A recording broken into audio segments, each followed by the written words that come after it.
मेरे प्यारे देशवासियों, अगले कुछ ही दिनों में हम विजयादशमी मनाने वाले हैं। इस बार विजयादशमी एक और वजह से बहुत विशेष है। इसी दिन राष्ट्रीय स्वयंसेवक संघ की स्थापना के 100 वर्ष हो रहे हैं। एक शताब्दी की ये यात्रा जितनी अद्भुत है, अभूतपूर्व है, उतनी ही प्रेरक है। आज से 100 साल पहले जब राष्ट्रीय स्वयंसेवक संघ की स्थापना हुई थी, तब देश सदियों से गुलामी की जंजीरों में बंधा था।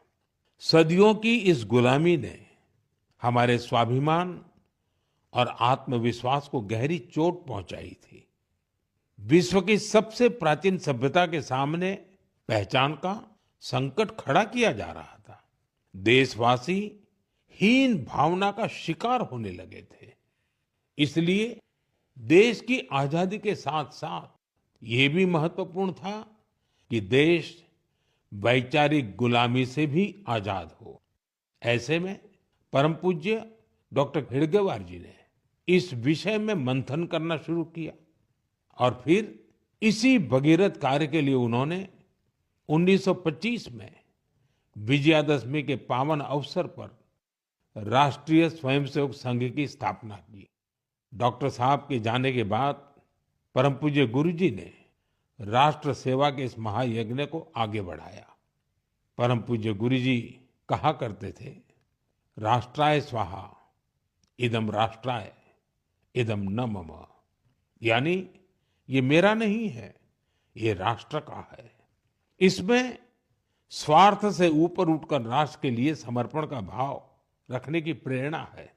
गुरुजी गोलवलकर जी के इस वाक्य ने लाखों स्वयंसेवकों को त्याग और सेवा की राह दिखाई।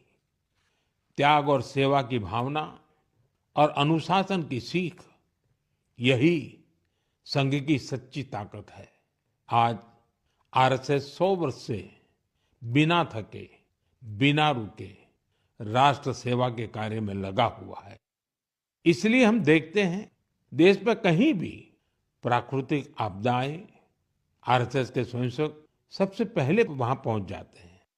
लाखों लाख स्वयंसेवकों के जीवन के हर कर्म, हर प्रयास में राष्ट्र प्रथम, नेशन फर्स्ट की यह भावना हमेशा सर्वोपरि रहती है।